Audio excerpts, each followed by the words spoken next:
I came home later than usual that Tuesday evening, weary after a long day of meetings at the bank.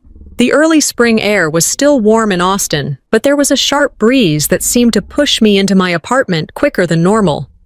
I dropped my keys into the ceramic bowl on the entry table, set down my bag, and noticed something out of place on my desk.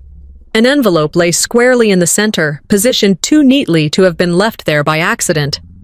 I stood for a moment, shoes still on, staring at it.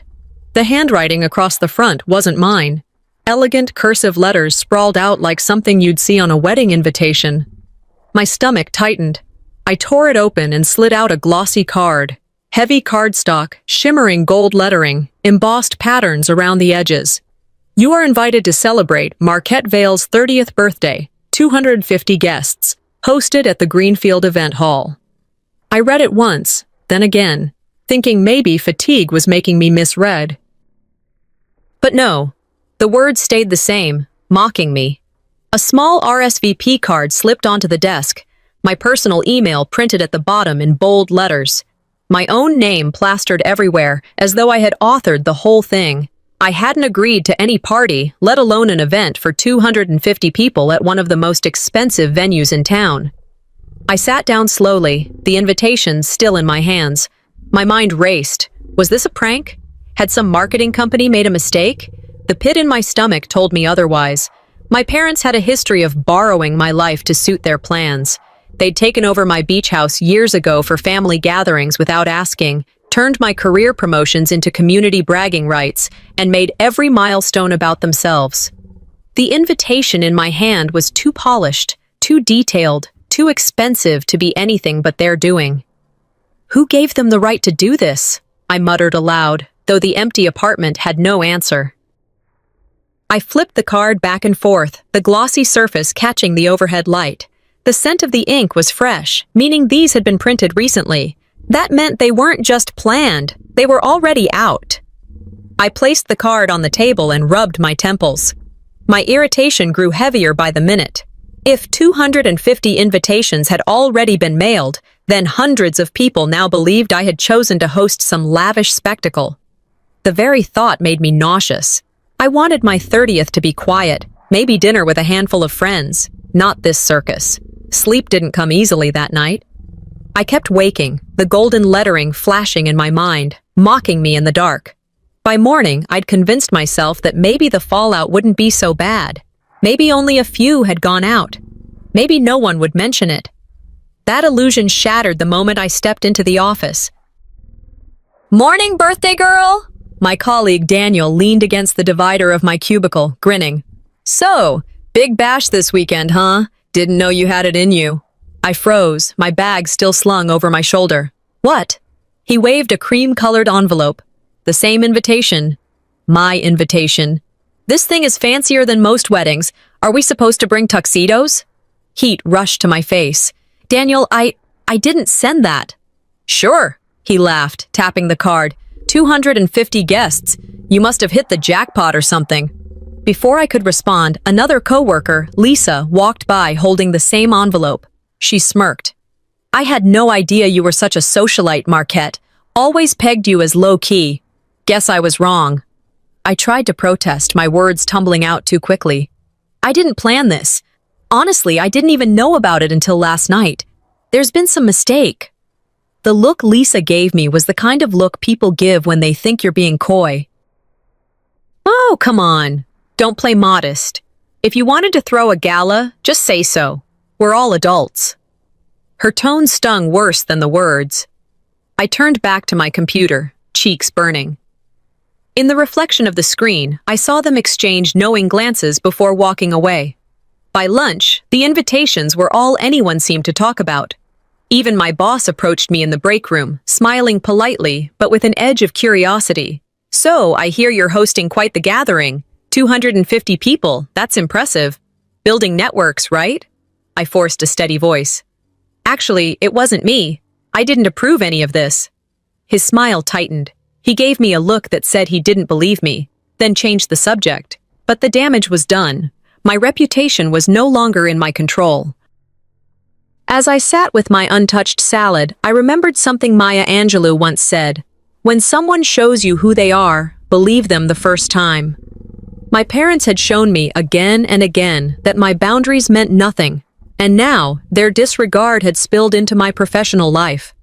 By the time I returned home that evening, humiliation mixed with a simmering anger. I tossed my bag down and collapsed on the couch, staring at the invitation still lying on my desk. My phone buzzed. A text from an old college acquaintance lit the screen. "Can't wait for your party. It's going to be amazing." Then another. "Thanks for inviting me. It's been years." And another. "Heard about the 250 guest bash. Count me in." Dozens of messages streamed in. Names I hadn't seen in years. My hand trembled as I scrolled, the phone vibrating nonstop. This wasn't a prank. It wasn't a few stray invitations. The entire city seemed to know. I set the phone down and stood by the kitchen counter, the invitation gleaming under the lamp like a piece of damning evidence. My chest tightened with the weight of it all. This wasn't an accident. It was deliberate. I thought of every time my parents had disregarded my voice. The summer they borrowed my house without asking, the times they introduced my accomplishments as if they were theirs, the countless little ways they diminished my ownership of my own life. "I should have seen this coming," I whispered to the quiet room. Small boundaries ignored always grow into bigger ones. I stared at the phone, its screen lighting up again and again. With every buzz, my irritation hardened into something sharper. Finally, I picked it up, opened my contacts, and pressed Mom. My hand shook, not from fear, but from something far stronger, a storm rising inside me that could no longer be contained. The line clicked, and her cheerful voice answered as if she had been waiting. Her voice came through the line sweet and bright, as if she had been waiting. "Hi, sweetheart. What a surprise. Are you calling about Saturday?" I gripped the phone tighter. "Saturday? You mean the party I never agreed to host?" A pause, then laughter. Light, dismissive, cutting. "Oh, honey, don't act so shocked. You never plan these things. Your father and I thought it was time someone stepped in. 30 is a milestone. This is for you." "For me?" My words came out sharper than I intended. "How is it for me when I didn't even know about it until I found an invitation on my desk?" Another click, and my father's deeper voice joined, the tone practiced and firm. "It's just a party, Marquette. Don't be so difficult. Everyone expects something like this. It reflects well on the family." I felt heat rise in my chest. Reflects well on the family. Exactly. This isn't about me. It's about you. You used my name, my email, and sent out 250 invitations without asking. Mother sighed, the kind of sigh that made me feel 10 years old again. "We're just trying to celebrate you. Why do you always have to make things so complicated? The community wants to see how far you've come." My jaw clenched. The community? Or you? Because from where I'm standing, it looks like you're using my life as a stage. "Marquette," my father cut in, voice stern.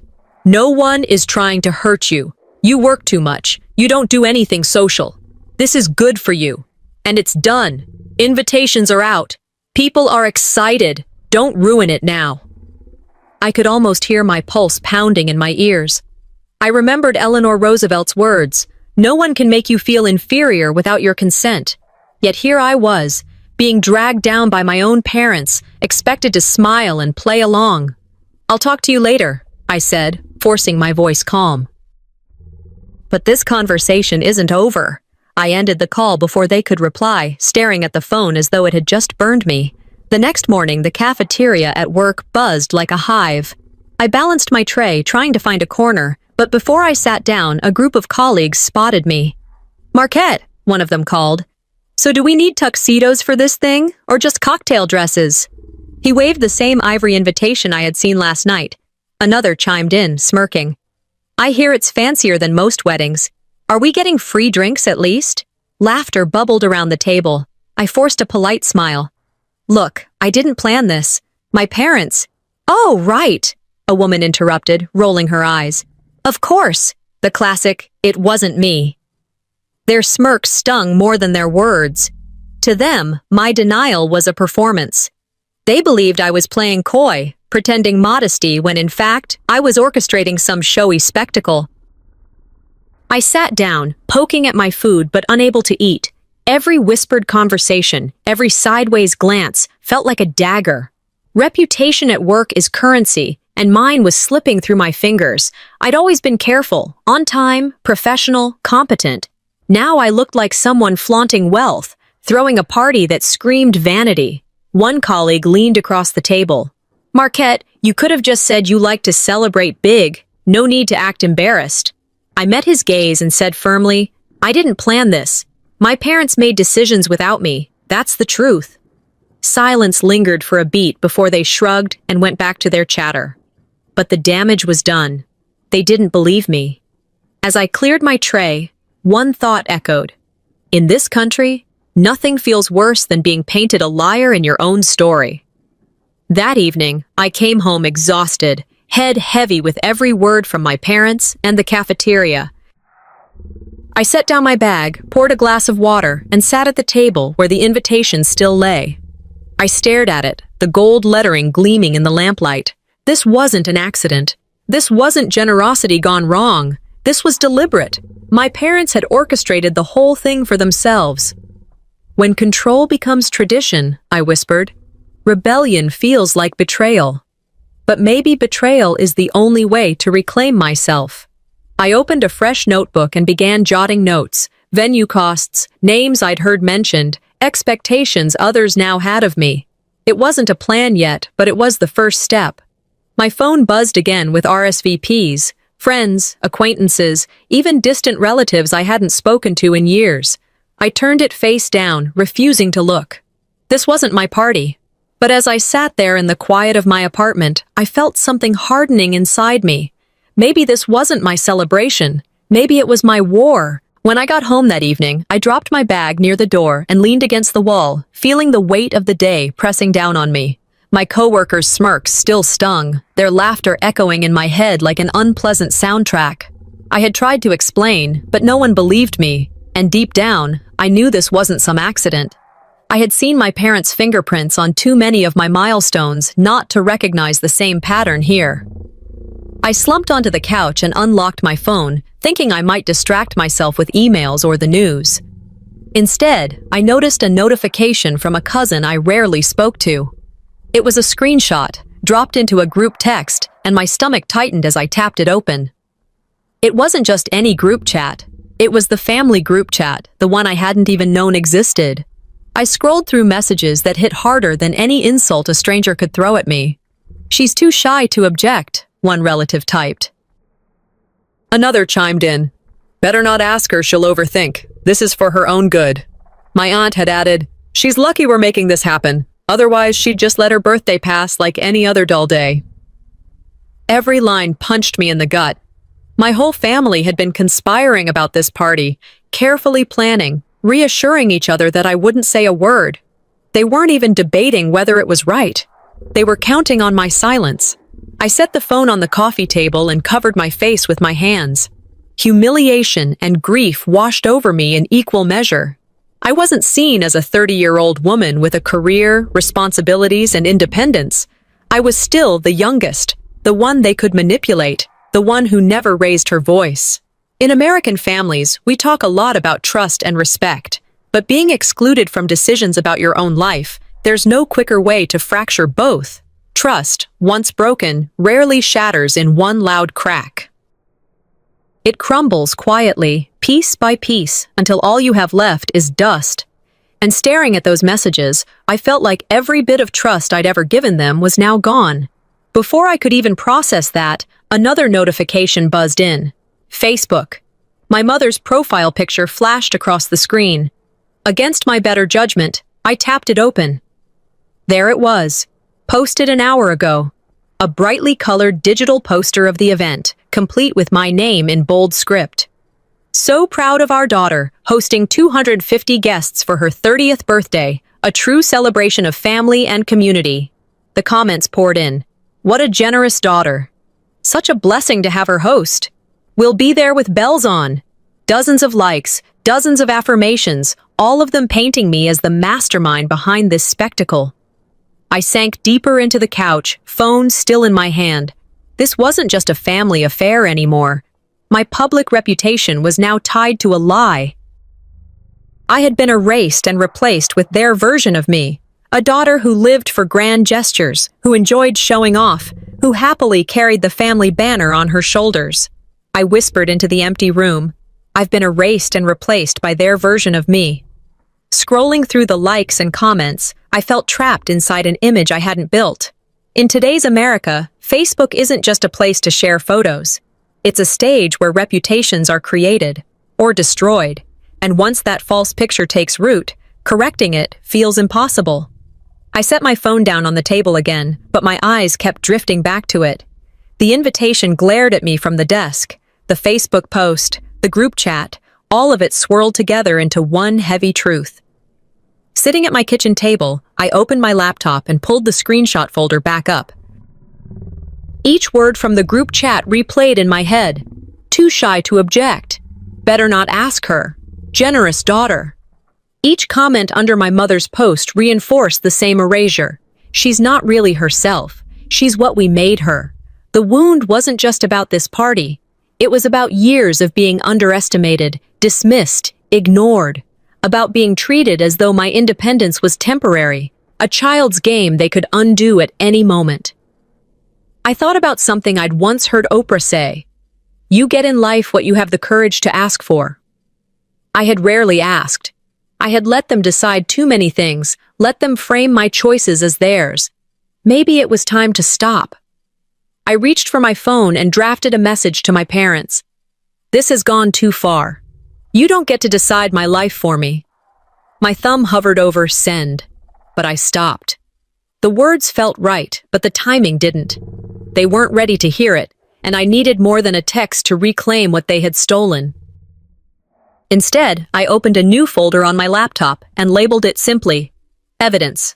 I copied the screenshots, the Facebook post, the RSVP texts. All of it went in. If they wanted to paint a picture of me that wasn't true, then I would build my own record of the truth. As I clicked save, another notification buzzed across my screen. This time, it wasn't a friend or a relative. It was from the venue itself. The following morning, I sat at my kitchen table with my laptop open, trying to clear my inbox. The night before had ended with me saving evidence of the group chat and my mother's Facebook post, but I still woke with a restless heaviness.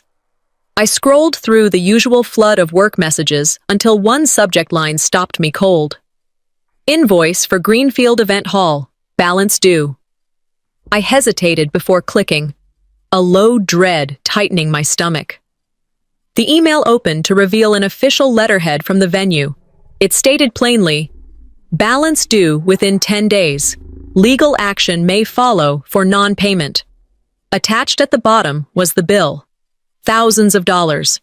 My name typed neatly at the top as the client. I pushed back from the table, breath catching. This wasn't just about my reputation anymore. They hadn't only hijacked my image, they had tied my legal and financial responsibility to their performance. I stood and began pacing the small space between my kitchen and living room. My mind raced with questions. Do I call the venue? Do I call a lawyer? Do I call my parents and demand answers right now? One thought pierced through the fog. In American law, liability follows the name on the contract. My name. It didn't matter if I hadn't signed it. It was there in black and white. If the venue pursued this, I'd be the one on the hook. It's one thing to steal my face, I whispered to the empty room. It's another to forge my signature. The kettle clicked as I started water for tea, but I never poured it. Instead, I grabbed my phone, found my parents' number, and pressed call. My mother answered almost immediately, cheerful as always. Darling, how's my birthday girl? Did you see the flyer online? Isn't it beautiful? My voice came out steadier than I felt. I got an invoice today, thousands of dollars, with my name on it. What were you thinking? Silence for half a second, then her voice turned soft, guilt-laden. Sweetheart, don't worry about that. It's all part of the plan. Think of what this means for the community. People are thrilled. It would break their hearts if you pulled out now. I cut in before she could add more sugar to her tone. My name is not your property. You forged me into this. This stops now." Her sigh was theatrical. "You're overreacting. We're doing this for you. Everyone wants to celebrate. Can't you just let yourself be loved for once?" Before I could answer, my father's voice appeared in the background. "Marquette, don't exaggerate. It's just money, and you can afford it. You've been working at that bank long enough. What's the harm in spending some of it on family?" My grip on the phone tightened. "The harm is that you didn't ask me. The harm is that you've trapped me into paying for something I never wanted. And if this doesn't end, I'll cancel everything myself." That drew laughter. Low, dismissive, as if I'd told a joke. My father's chuckle cut through me more than shouting ever could. "You won't do that. You've always been too polite. Besides, everyone expects it. Don't embarrass us." I pressed my lips together, forcing calm. Warnings meant nothing to people who believed you wouldn't bite. They had spent decades grooming me into the shy youngest. To them, I was still the girl who wouldn't raise her voice. "I'm serious," I said firmly. "If you keep this up, you'll regret it." Then I hung up before they could respond. The call left me trembling with a mixture of rage and clarity. They weren't going to listen. They thought this was still their stage and I was still their puppet. But I wasn't. I needed proof, allies, and a plan. That weekend, I went to the grocery store to try to quiet my thoughts with something ordinary: bananas, bread, milk. As I moved through the produce aisle, a stranger's voice pulled me back into the nightmare. "Can't wait for your birthday party." The woman's face was kind, smiling as if she were sharing good news. "Everyone's talking about it." I froze, forcing a polite smile. "Oh, thanks." Inside, the humiliation churned. It wasn't just family, not just work anymore. It was in the streets, random strangers, people who knew my name but not my truth, all of them convinced I was hosting a spectacle. As I pushed my cart toward the checkout, the weight of it pressed harder. In a city like Austin, word spread fast, especially when fueled by Facebook. What people see online becomes reality, whether you want it or not. My silence had written me into a script I had never approved. I walked home with my grocery bags but barely registered what I had bought. The apples bruised slightly in the bag as I carried them, but my mind was already elsewhere. I set them on the counter and pulled my laptop closer. I opened a blank email, my hands trembling but firm.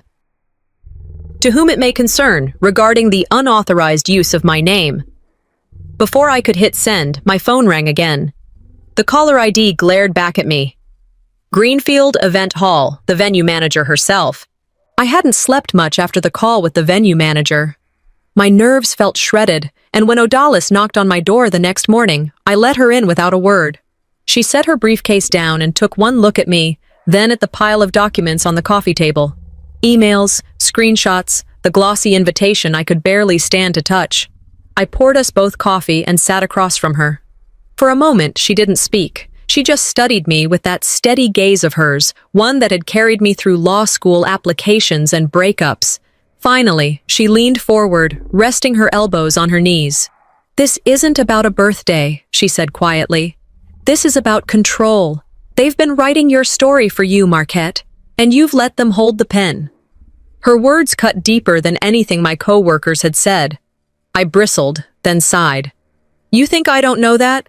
Every time I push back, they remind me I'm the youngest, the one who should be grateful. I let them take over small things, thinking it wasn't worth the fight. Now it's this." I waved toward the invoice sitting like a brick on the table. She didn't flinch.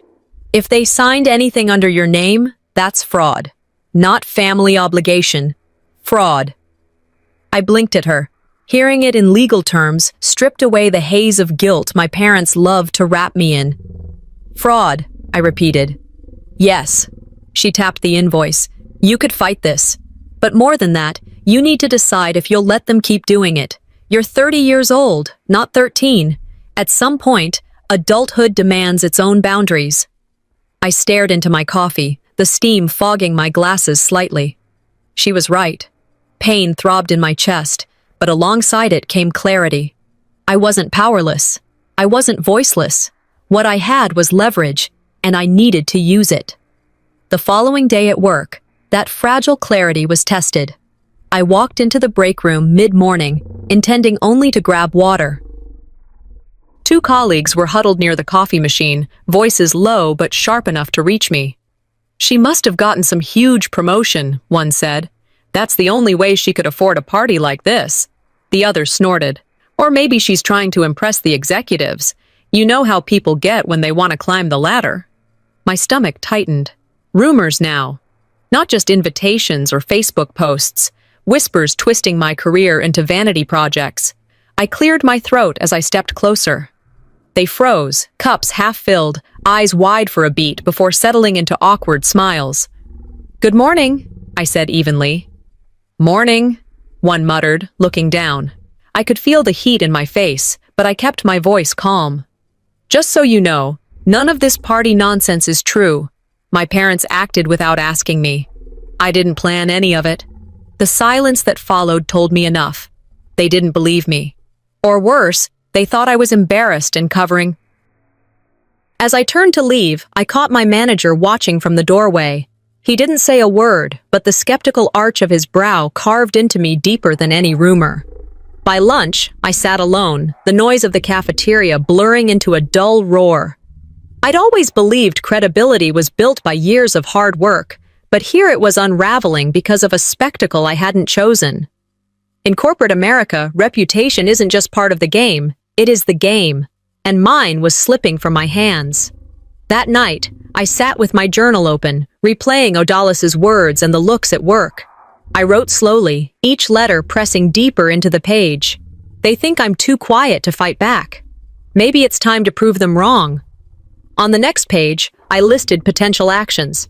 Call the venue formally and document every exchange. Hire a lawyer to review the invoices, speak openly to my colleagues instead of letting rumors dictate the story. The list steadied me. My silence so far had only fueled their control. If I kept quiet, I'd remain the shy youngest, the woman too timid to draw a line. I closed the journal and stood by the window. The Austin skyline glowed against the night, the hum of the city seeping through my glass. Somewhere between anger and exhaustion, something inside me shifted. Resolve. Not fiery, not explosive. Quiet, firm, rooted. I whispered, "Enough." Just then, my phone buzzed on the table. I picked it up, expecting another RSVP. Instead, the message was from my aunt, Vespera Quinn. "We need to talk about your attitude before this dinner." I stared at the screen, my pulse steady, my jaw set. If they thought dinner would tame me, they were wrong.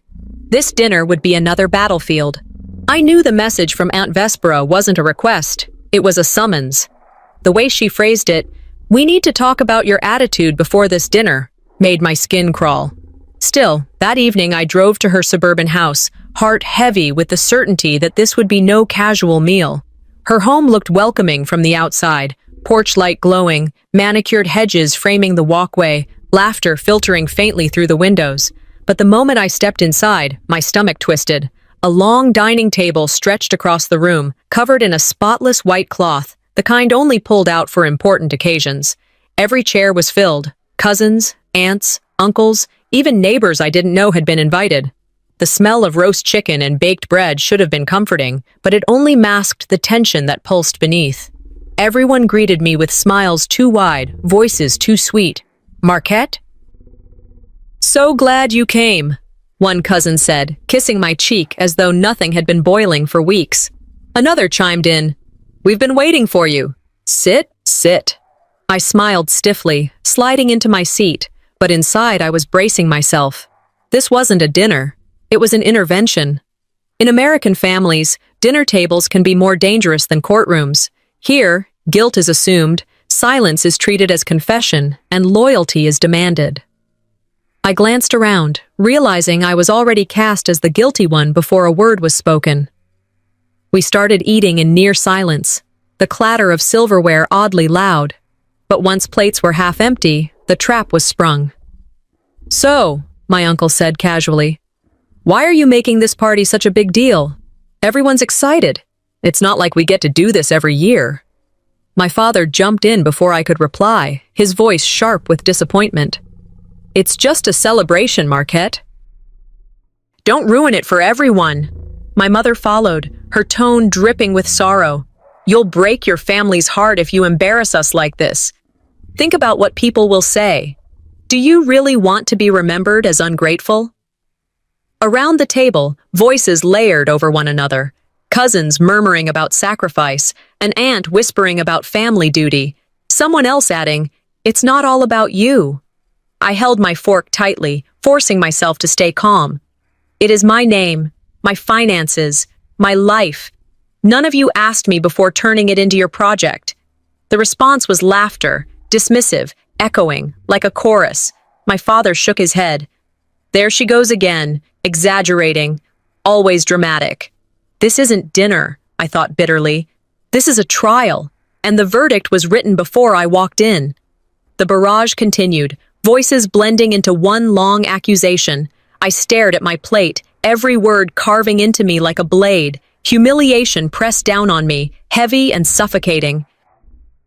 Yet beneath it, something hotter stirred, anger, sharp and undeniable. Just as the noise began to dull into background static, Aunt Vespera leaned toward me. Her expression was soft, her voice gentle, though loud enough for all to hear. "Sweetheart," she said, reaching for my hand, "don't ruin this for everyone. Sacrifice is part of love. We're only asking because we believe in you."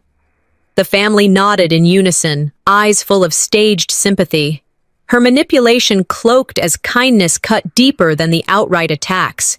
Betrayal doesn't always shout, it whispers, dressed in the language of love.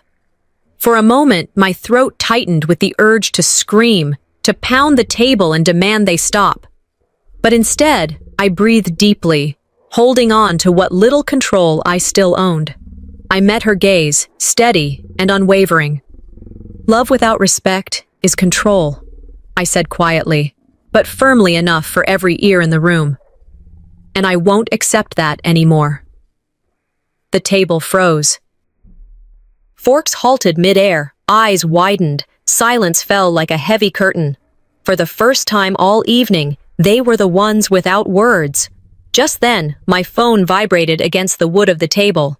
All eyes turned toward the glowing screen. The caller ID read, "Event venue, urgent call." I pushed my chair back slowly, my pulse pounding in my ears. "Excuse me," I said evenly, standing to leave the table.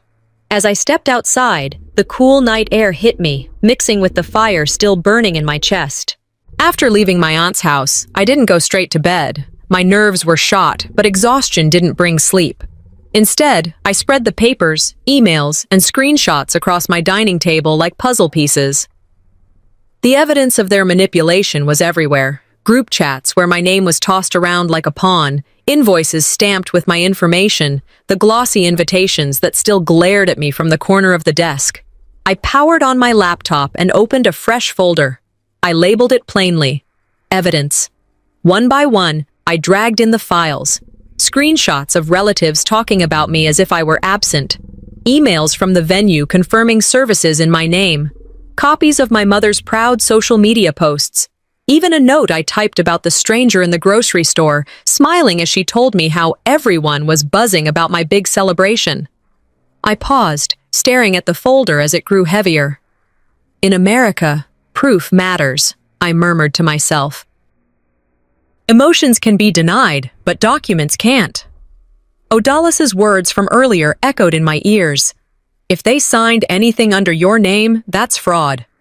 I repeated it quietly, letting the weight of the words sink in. Fraud. This wasn't just family pressure anymore. It was theft of identity and dignity. I closed my eyes, breathing steadily. I wasn't in despair, not anymore. This was calculation. If they wanted me to be silent, then silence would become my shield while I sharpened my knives. They thought I was weak. Let them think so. Sometimes silence is louder than shouting. By the time I finally shut the laptop, the room felt colder. Determination had replaced fatigue. The next morning, my phone buzzed before I'd finished my first sip of coffee. I glanced at the screen and froze. An old college friend had tagged me on Instagram. Against my better judgment, I opened it.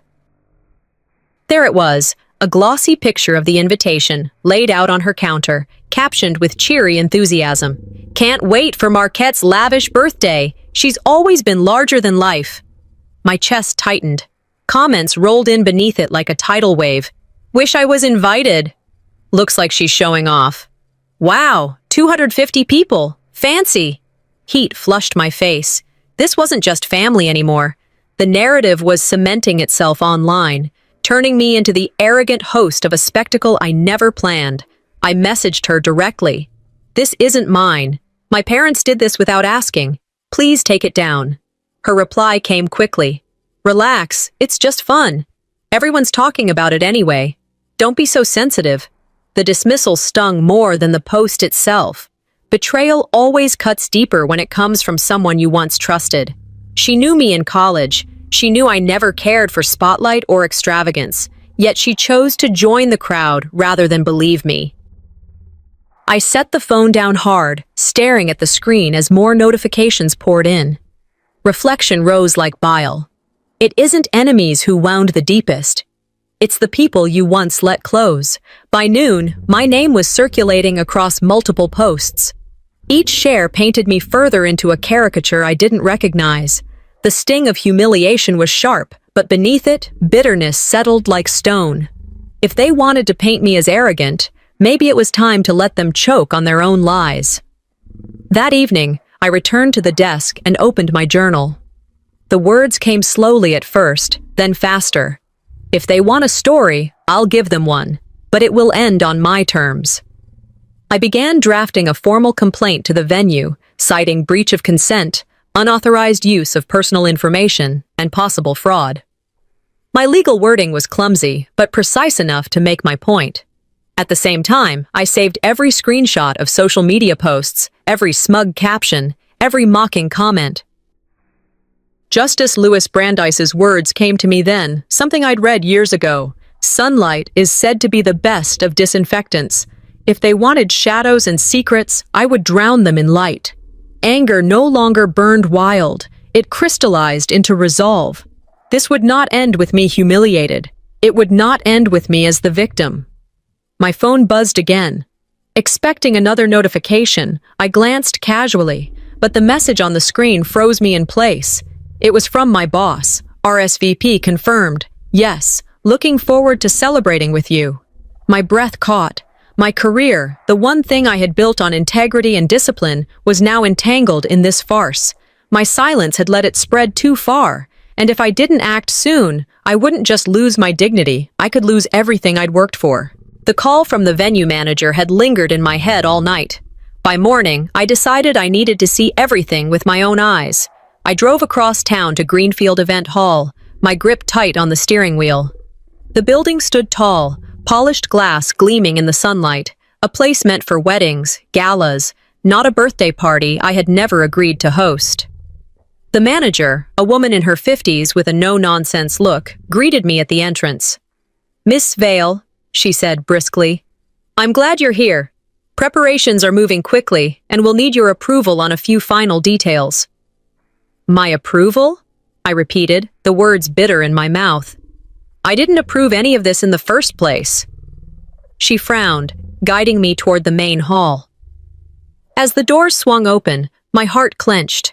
Rows of floral arrangements lined the aisles, tables set with polished silverware, seating charts pinned neatly to a corkboard with my name embossed across the top. Catering checklists, contracts, even place cards, all carried my name. "Everything is coming together beautifully," the manager continued, mistaking my silence for awe. I turned to her sharply. "This event was planned without my consent. I never authorized this. My parents did it behind my back." Her professional smile didn't waver, but her voice firmed. "Your parents signed under your name. Legally, this makes you the responsible party. If you want to cancel, we'll need your directive, but understand, Ms. Vale, liability falls on you." The words dropped like a hammer. Anger flared hot in my chest, mixing with the sting of fear. This wasn't family drama anymore. This was entrapment, contracts written in my blood without my hand. I walked deeper into the hall, the sound of my heels echoing on the polished floor. Every flower, every draped curtain mocked me, as though the room itself had been stolen. I stopped in the center, forcing my breath steady. "Then cancel it," I said, turning back to her.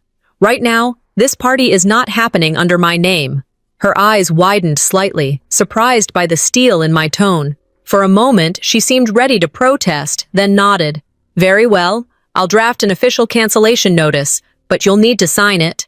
Relief washed through me, though it was laced with dread. Canceling meant fallout. Canceling meant confrontation. But silence had already destroyed too much. I wouldn't let it bury me further. I stood alone in that vast, empty hall as staff quietly carried trays past me, their footsteps shuffling against the carpet. I closed my eyes and pictured 250 guests filling the space, laughing, drinking, celebrating a fiction I had been forced into. The thought made my stomach twist. In American culture, speaking up is often harder than staying quiet, but silence is what traps you. I remembered a quote I had once read from John Lewis. "Never, ever be afraid to make some noise and get in good trouble." Canceling this wasn't trouble. It was good trouble. For the first time in weeks, I felt my voice carrying weight. The next morning at work, I carried that fragile strength with me.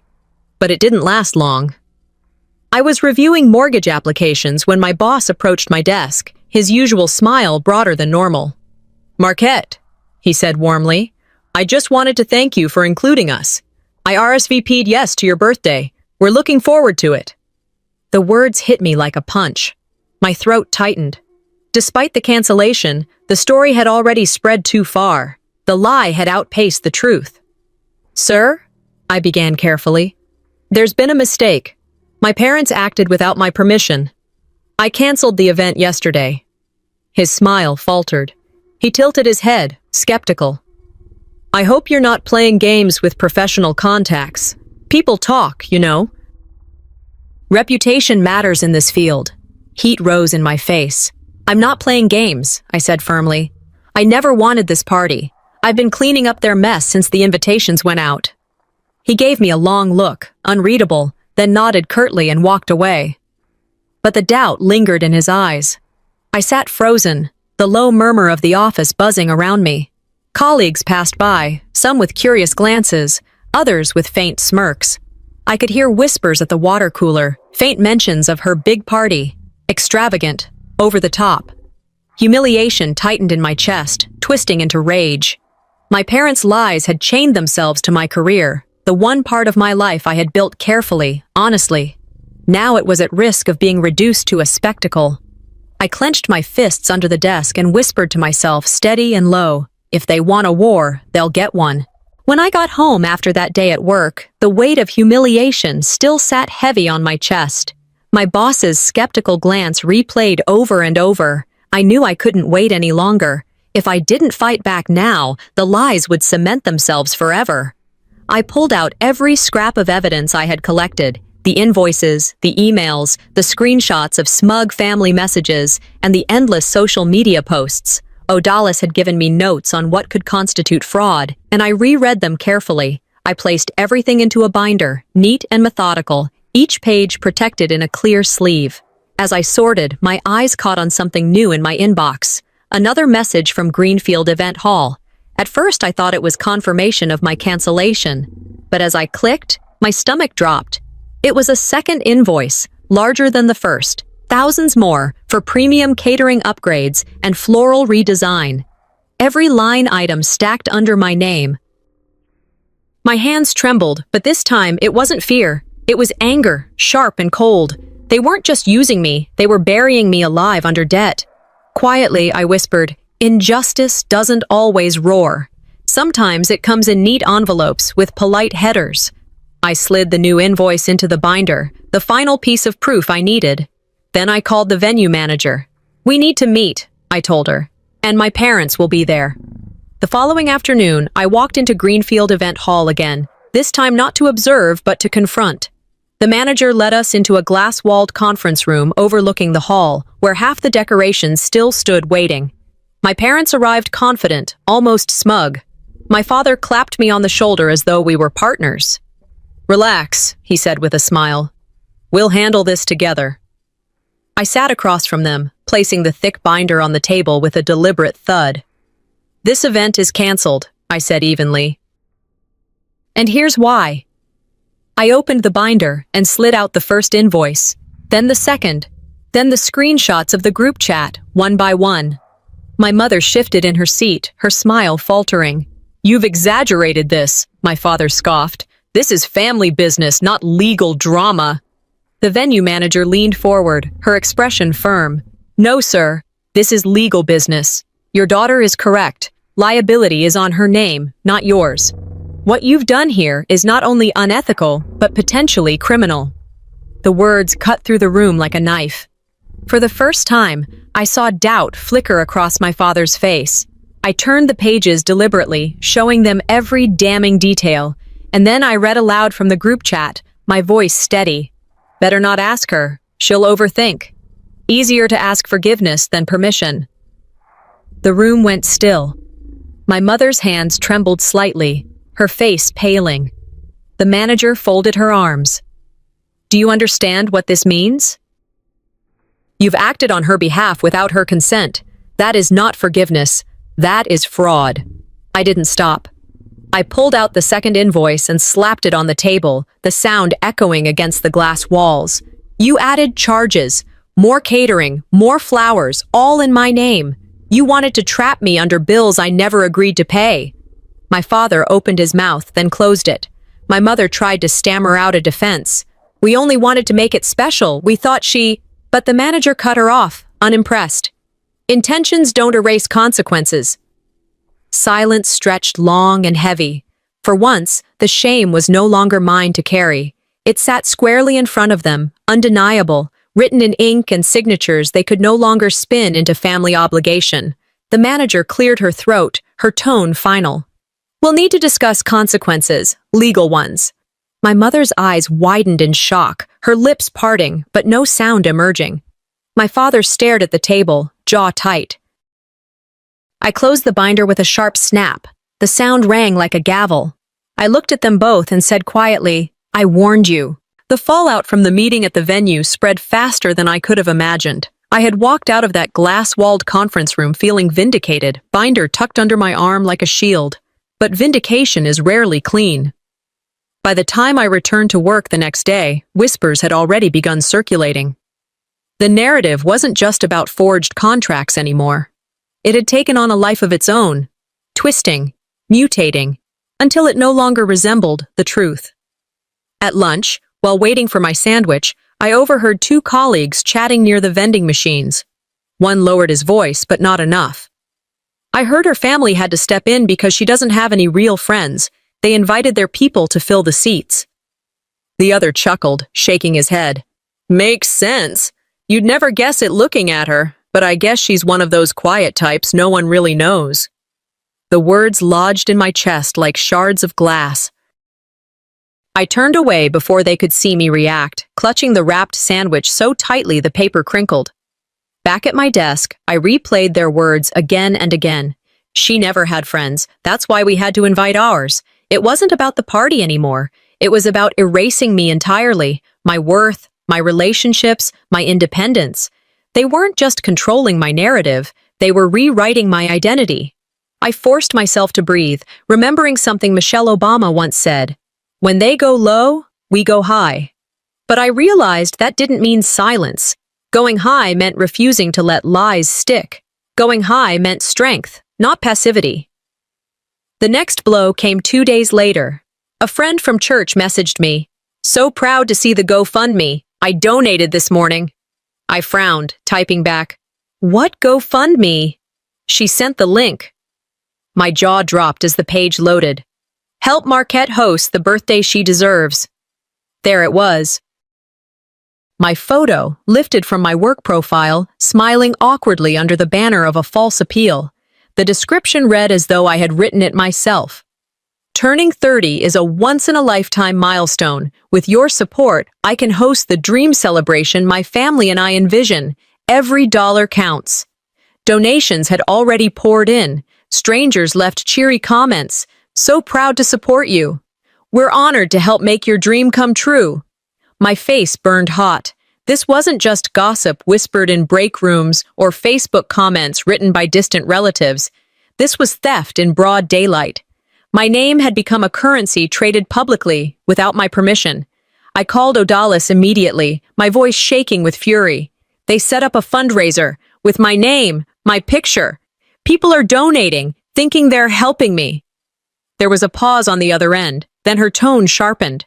This isn't just character assassination, this is financial fraud, and it's public. They've crossed a line you can't ignore. I feel sick, I admitted, pacing my apartment. They weren't just using me, they're selling me. Then we use this, she said firmly. We document everything, every screenshot, every donor comment. We don't just shut it down, we turn it against them. Her words steadied me. For the first time, I realized this humiliation could be more than a wound. It could be leverage. That night, I sat down at my desk and began gathering everything again. Screenshots of the GoFundMe, paired with the earlier invoices, group chat messages, and Facebook posts. The binder grew thicker, heavier, no longer just a shield, but a weapon. As I typed a formal complaint, I felt the anger in me settle into something sharper. Control is a game of perception. They wanted me to look weak, but weakness ends when evidence speaks. Maya Angelou's words floated into my mind, words I had once underlined in a book. You may not control all the events that happen to you, but you can decide not to be reduced by them. I whispered them aloud, feeling them anchor me. I attached the compiled evidence to an email and sent it to my lawyer, my heart pounding as I hit send. The moment the message whooshed away, a strange calm spread through me. The truth was finally leaving the confines of my laptop, but almost instantly, my phone buzzed. A new text flashed on the screen. It was from my mother.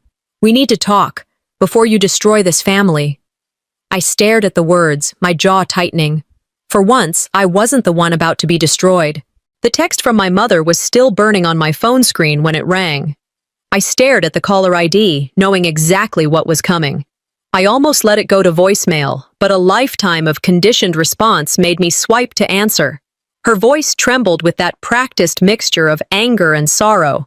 Marquette, if you cancel this, you will shame this family forever. I didn't reply immediately. I let the words sit in the silence, heavy as a stone. She pressed on, layering guilt like icing on a cake no one wanted. We raised you, sacrificed everything, and this is how you repay us. After all we've done, you want to humiliate us in front of everyone? Her tone, the way she dragged the weight of years into a single accusation, was familiar, but something in me had shifted. I was tired, yes, but no longer powerless. Respect isn't earned by erasing someone, I said quietly. It's lost that way. She scoffed. You've always been dramatic. This isn't erasing you, it's celebrating you. You'll see that one day when you grow up enough to appreciate what family means. Exhaustion pressed at my temples, but with it came a clarity so sharp it steadied me. What family means, I said, my voice firmer now, is love and respect, not love that erases, not love that cages.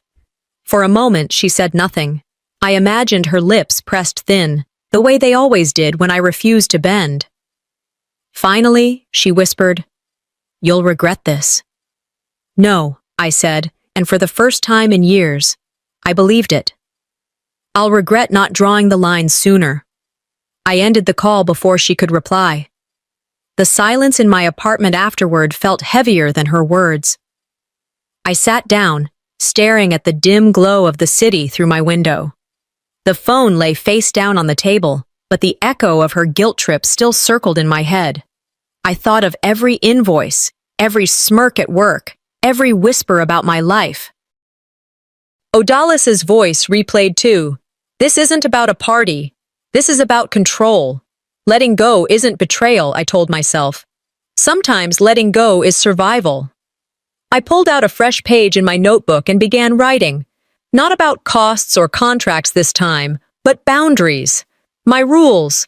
No one uses my name without explicit permission, no access to my accounts, no spare keys, no guilt framed as obligation.